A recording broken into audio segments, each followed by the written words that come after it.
Hello everyone, आज के इस सेशन में हम जानेंगे कुछ ऑर्गेनाइजेशन जैसे कि ब्रिक्स के बारे में, बिम्स्टेक के बारे में, G7 के बारे में या शंघाई कोऑपरेशन ऑर्गेनाइजेशन के बारे में।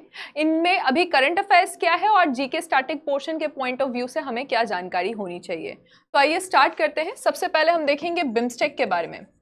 तो बिम्स्टेक इसको कब स्थापित किया गया था? बिम्स्टेक को स्थापित किया गया था 1997 में। 1997 में बिम्स्टेक को स्थापित किया गया था और अभी इसका 6th मीटिंग हुआ है। मोदी जी इसमें पार्टिसिपेट करने के लिए गए थे थाईलैंड। 6th मीटिंग अभी हाल ही में इसका हुआ है और ये बैंकॉक के डिक्लेरेशन से इसको बनाया गया था। तो अगर पूछा जाएगा कि कौन सा डिक्लेरेशन था जिसके तहत बिम्स्टेक बनाया गया था, तो आप बोलेगा कि ये बैंकॉक डिक्लेरेशन था जिसके तहत बिम्स्टेक को बनाया गया था।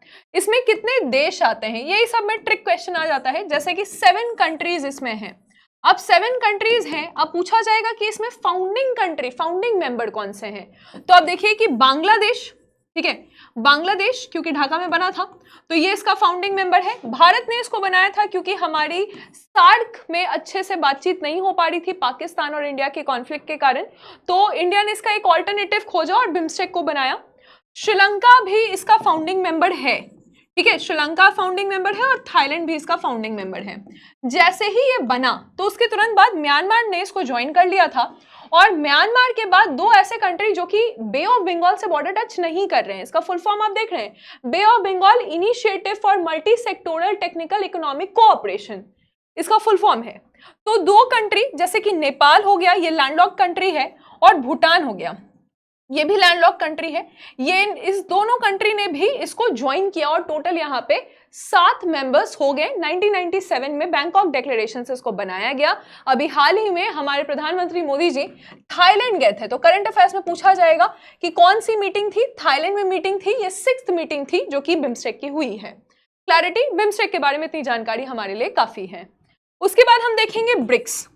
अब ब्रिक्स को आप ध्यान से देखिएगा क्योंकि इसका जो 18th मीटिंग होगा ना, ये 2026 में होगा और 18th मीटिंग 2026 में ये कहाँ होगा? ये भारत में होगा। लेकिन अगर हम इस साल की बात करें, 2025 की बात करें, तो 2025 में इसमें 17th मीटिंग हुआ है, ठीक है, 17th मीटिंग इसका कंडक्ट किया गया है। और ये मीटिंग कहाँ पे हुआ? तो ये मीटिंग ब्राजील में हुआ, ठीक है।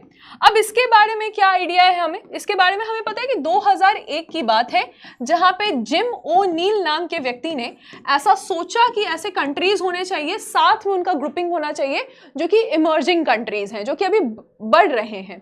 तो यहां पे बोला गया कि ब्राजील, इंडिया, मतलब आर से पहले तो रशिया हो जाएगा, उसके बाद इंडिया और चाइना, इनको अपना एक ग्रुप बना लेना चाहिए, ठीक है। ऐसा जिम ओ'नील ने सोचा और इन्होंने अपना ग्रुप बनाया। पहली मीटिंग भी हुई 2009 में। फिर क्या होता है कि 2010 में इसमें एक और कंट्री ऐड हो जाता है जिसका नाम है साउथ अफ्रीका। साउथ अफ्रीका यहाँ पे ऐड हो जाता है और ये क्या बन जाता है? ये बन जाता है ब्रिक्स, राइट। तो 2010 में जाकर इसको प्रॉपर तरीके से हम बोल सकते हैं कि ब्रिक्स ये बन गया है। लगभग 50% दुनिया का पॉपुलेशन ये कवर करता है, 40% जीडीपी कवर करता है। अभी हम जानते हैं कि ब्रिक्स में क्या हुआ है, थोड़ा सा एक्सपेंशन हो गया है।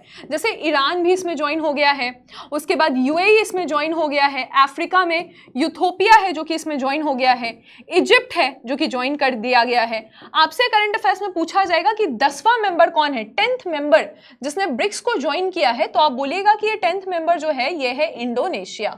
और साथ ही साथ एक और क्वेश्चन पूछा जा सकता है कि सऊदी अरेबिया की बात चल रही थी। सऊदी अरेबिया ने कहा तो है लेकिन ऑफिशियली अभी कोई वहां से हमारा रेक्टिफिकेशन नहीं आया है, तो हम सऊदी अरेबिया को अभी इसमें ज्वाइन अभी ऐड नहीं कर रहे हैं। 10वां देश पूछा जाएगा तो आप इंडोनेशिया बताइएगा। अब ब्रिक्स का अपना एक बैंक भी है और ब्रिक्स का जो बैंक है उसका नाम है NDB, new development bank. New development bank में बहुत सारे ऐसे देश है जैसे कि उरुग्वे भी है, बांग्लादेश भी है, जो कि ब्रिक्स का मेंबर नहीं है लेकिन न्यू डेवलपमेंट बैंक का मेंबर है। तो अगर स्टेटमेंट बेस पूछा जाएगा कि क्या किसी देश को ब्रिक्स का मेंबर होना जरूरी है अगर वो न्यू डेवलपमेंट बैंक का मेंबर बनना चाहता है, तो नहीं, ये जरूरी नहीं है। न्यू डेवलपमेंट बैंक का हेडक्वार्टर कहाँ है? ये शंघाई में है। ये कब बना था? ये 2014 में बना था, 2014 में ये बना था। और अभी रिसेंटली अल्जीरिया ने भी इसको ज्वाइन ज्वाइन किया है। तो अल्जीरिया इसका न्यू मेंबर है। We are talking about new development bank, NDB, right. And BRICS के बारे में भी ये जानकारी हमको यहाँ पे मिल गई है। तो एक्सपेंशन हुआ ब्रिक्स का। क्या आप मुझे बता सकते हैं कि वो कौन सी मीटिंग थी जिसमें ब्रिक्स का एक्सपेंशन हुआ? ठीक है, तो ये आप मुझे बताएंगे कमेंट सेक्शन में। पहले इसमें 42% ऑफ द पॉपुलेशन थे, लेकिन क्योंकि ये सारे देश अभी ऐड हुए हैं तो इसका पॉपुलेशन परसेंटेज बढ़ गया है, ये 50% लगभग चला गया है। उसके बाद हम बात करेंगे G7 की। देखिए G7 हो गया, या फिर आप बात कर लें रिसेंटली न्यूज में आता है एशियान देश, तो इंडिया इन दोनों का ही मेंबर नहीं है। पहले तो आप इसको याद रखेंगे कि India is not a member, India is not a member, right. यहां पे भारत इसका मेंबर नहीं है। अब एक जगह है जिसका नाम है कनान्स्किस, ठीक है, ये जगह का नाम है। ये जगह कहां पे है? ये कनाडा में है। और कनाडा के प्राइम मिनिस्टर का नाम क्या है? कनाडा के नए प्राइम मिनिस्टर बने हैं, जो 24th प्राइम मिनिस्टर हैं, इनका नाम है मार्क कार्नी, ठीक है, मार्क कार्नी, इनका नाम भी ध्यान रखिएगा। और ये कौन से पार्टी के हैं? लिबरल पार्टी के हैं। ये सब मैंने क्यों बताया? क्योंकि काफी ज्यादा न्यूज में रहे थे। जस्टिन ट्रूडो, उन्होंने रिजाइन किया और लिबरल पार्टी से मार्क कार्नी जो है वो कनाडा के 24वें प्राइम मिनिस्टर बन गए। अब ये जो G7 कंट्रीज हैं, इसमें कनाडा है, ठीक है, इसमें यूके है, इसमें यूएसए है, जर्मनी है, फ्रांस है, और जॉर्जिया मेलोनी की कंट्री इटली भी है इसमें। G7 एक और कौन सी कंट्री बच रही है इसमें? तो इसमें एक जापान बच रहा है ना, जापान, चाइना नहीं है, तो जापान है। और फिर आप जानते हैं कि रशिया को ऐड किया गया था 1998 में, लेकिन फिर 2008 में ही रशिया को हटा भी दिया गया। तो अगर G8 की बात होती तो रशिया भी था, लेकिन अब रशिया नहीं है, अब ये G7 है। ये लोग सिक्योरिटी, एनर्जी सिक्योरिटी की बात करने के लिए एक जगह इकट्ठा हुए। कनाडा में इस बार इसकी मीटिंग हुई और मोदी जी ने पार्टिसिपेट किया। पूछा जाएगा कौन सी मीटिंग थी? 51st मीटिंग थी। और 50वां मीटिंग कहां पे हुआ था? 50वां मीटिंग जो है वो इटली में हुआ था। जॉर्जिया मेलोनी ने होस्ट किया था, सभी को इनवाइट किया गया था, राइट। तो ये डिस्कशन भी हमने यहाँ पे जान लिया है। एक और डिस्कशन हम कर लेते हैं शंघाई कोऑपरेशन ऑर्गेनाइजेशन के बारे में।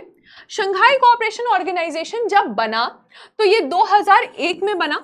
उस समय इसमें रशिया था, ठीक है, चाइना, रशिया और चाइना ही, यहाँ पे मेन लैंग्वेज भी रशिया का लैंग्वेज रशियन और चाइनीज लैंग्वेज है, ठीक है। फिर किर्गिस्तान इसमें आया, किर्गिस्तान। फिर हम देखेंगे कजाकिस्तान, तो सेंट्रल एशियन कंट्रीज इसमें आए, जैसे कि उज्बेकिस्तान और ताजिकिस्तान बाद में आया, है ना। उज्बेकिस्तान, ताजिकिस्तान, ये सब भी इसमें ऐड हो गए। तो ये सारे 6 कंट्रीज इसमें ऐड हो गए। फिर क्या हुआ? 6 कंट्री यहाँ पे ऐड हो जाते हैं। अभी रिसेंटली 2024 में 10वां कंट्री जो ऐड हुआ है वो है बेलारूस। और अगर हम 9th कंट्री की बात करेंगे तो 2023 में जो 9th कंट्री इसमें ऐड हुआ वो है ईरान। भारत और पाकिस्तान दोनों ही इसमें ऐड होता है साथ में। इंडिया और पाकिस्तान इसमें ऐड होता है साथ में, इंडिया प्लस पाकिस्तान, है ना। तो अब आप देखिएगा कि 6 ऊपर कंट्री लिखे, 4 कंट्री यहां लिखे, टोटल इसमें कंट्री हो गए 10 देश इसमें अभी शामिल हैं। पूछा जाएगा कि इंडिया और पाकिस्तान कौन सी मीटिंग में ऐड हुआ था? तो इंडिया और पाकिस्तान जो है वो अस्ताना में ऐड हुआ था। अस्ताना जो कि कजाकिस्तान की राजधानी है, इसी में इंडिया और पाकिस्तान ऐड हुआ था। और अभी जो मीटिंग हुई है वो फिर से 24th मीटिंग हुई है।